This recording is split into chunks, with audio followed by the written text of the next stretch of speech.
Shotru identified. Now we are open. We are looking for Shotru.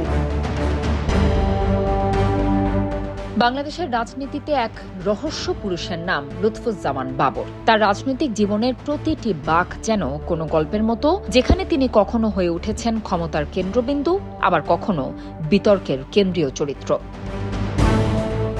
স্বরাষ্ট্র প্রতিমন্ত্রী হিসেবে তার সময় যেমন আইন শৃঙ্খলার কঠোর নিয়ন্ত্রণ প্রতিষ্ঠিত হয়েছিল, তেমনি ভারতের কাছে তিনি হয়ে উঠেছিলেন এক দুঃস্বপ্নের নাম।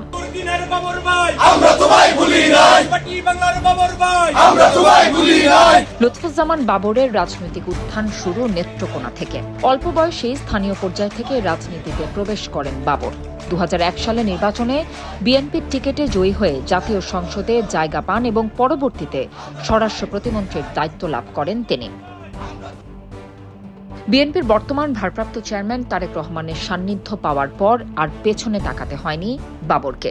স্বরাষ্ট্র প্রতিমন্ত্রী হিসেবে বাবর যেমন ছিলেন বেশ কঠোর এবং প্রভাবশালী, ঠিক তেমনই কিছু ক্ষেত্রে আলোচিত সমালোচিতও হয়েছেন তিনি। মন্ত্রী থাকাকালীন অপরাধ দমনে বেশ কঠোর হতে দেখা যায় তাকে। তার চলন বলন এবং চলাফেরার স্টাইল ছিল অন্য মন্ত্রীদের থেকে আলাদা এবং ব্যতিক্রম। প্রথম হচ্ছে, যারা করেছে তারা দেশের শত্রু, জাতির শত্রু, জনগণের শত্রু, এই বাংলাদেশের শত্রু। এই দেশে আজকে আমরা সকলে মিলে আছি, আমাদের সকলের শত্রু, এবং সেই শত্রু যদি যেই হোক তাকে আমরা স্পেয়ার করব না। শত্রু identified. Now we are open, we are looking for শত্রু। 2004 সালের 10 ট্রাক অস্ত্র চোরাচালানের ঘটনা লুৎফুজ্জামান বাবরের নামকে আলাদা পরিচিতি এনে দেয়। চট্টগ্রামের কর্ণফুলী নদীর তীরে ওই বিপুল পরিমাণ অস্ত্রের চালান আটক করা হয়েছিল। প্রাথমিক তদন্তে জানা যায় এগুলো ভারতের উত্তর পূর্বাঞ্চলীয় বিদ্রোহী গোষ্ঠীগুলোর জন্য সরবরাহ করা হচ্ছিল। বাবরের বিরুদ্ধে অভিযোগ ছিল তিনি এই কার্যক্রমের অন্যতম সংগঠক এবং পৃষ্ঠপোষক। সেভেন সিস্টার্স রাজ্যগুলোর বিদ্রোহীদের সহায়তা করার এই গুঞ্জন তাকে বাংলাদেশের রাজনীতিতে এক রহস্যময় পুরুষ বানিয়ে দেয়। ভারতের কাছে আতঙ্কের নাম হিসেবে পরিচিতি পান তিনি। ভারতের আধিপত্যবাদী আচরণের জবাবে কঠোর ভূমিকা রাখার জন্য তরুণ প্রজন্মের কাছে লুৎফুজ্জামান বাবর বেশ জনপ্রিয়।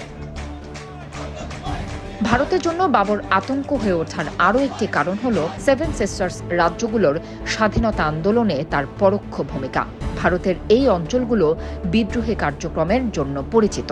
বাবরের নেতৃত্বে তাদেরকে অস্ত্র সরবরাহ এবং রাজনৈতিক মদত দেওয়ার অভিযোগ ভারতের নিরাপত্তার জন্য একটি বড় ধরনের হুমকি তৈরি করেছিল। এই কারণেই তাকে বিদ্রোহীদের কাছে 7 বোনের এক ভাই নামে অভিহিত করা হতো। তার রাজনৈতিক জীবনের শেষ অধ্যায়টি ছিল চরম নাটকীয়। 10 ট্রাক অস্ত্র মামলায় তাকে মৃত্যুদণ্ড দেওয়া হয়েছিল, তবে উচ্চ আদালতের রায়ে তার শাস্তি কমে যায়। দীর্ঘ 17 বছর কারাগারে থাকার পর তিনি সম্প্রতি মুক্তি পান। তার মুক্তি আবারও বিভিন্ন প্রশ্নের জন্ম দিয়েছে। বিএনপি ক্ষমতায় আসলে ভারতের জন্য আবারও তিনি হুমকি হয়ে ওঠেন কিনা এ নিয়ে কূটনৈতিক এবং গোয়েন্দা মহলে আলোচনাও চলছে। কারাগার থেকে মুক্তির পর লুৎফুজ্জামান বাবরের ভবিষ্যৎ কি তা নিয়েও ধোঁয়াশা রয়েছে, তবে তার অতীতের কর্মকাণ্ড তাকে এখনও আলোচনার কেন্দ্রবিন্দুতেই রেখেছে।